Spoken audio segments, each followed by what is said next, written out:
In this video we'll take a look at a new feature of the Dialog Component chart controls that allow you to export the charts on the component to a PDF file or an RTF file. So in this example here you can see we have a dialog with two charts on it, and when I click on the export button you can see that we're going to export the data to a Microsoft Word file over here, and you can see there are the two charts basically inside this Microsoft Word document over here.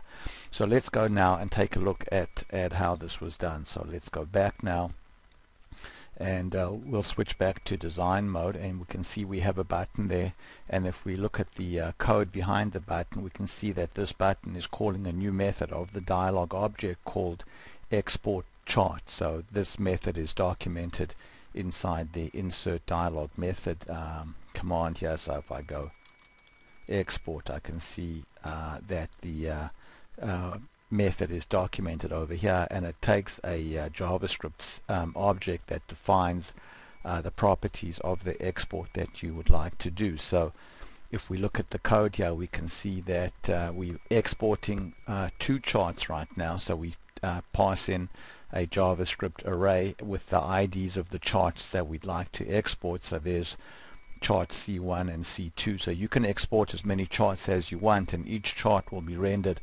on its own page in the resulting PDF or RTF file. Then we've specified the client-side file name, so that's my charts, and then the format as RTF. So let's go now and change this to PDF, and then save it, and then save it there, and then let's go ahead now and run it, and let's pause while Firefox inserts. So here we have our chart there in Firefox, and then we'll go ahead now and press the export button, and we can see that the file got exported now. There's the client-side file name that we specified, mycharts.pdf. So we'll go ahead now and download that, and then open up the PDF file, and there's the first chart and there's the second chart. So exporting charts from a dialog component into PDF or RTF is now really easy using the new export charts method of the dialog object. Thanks very much for watching.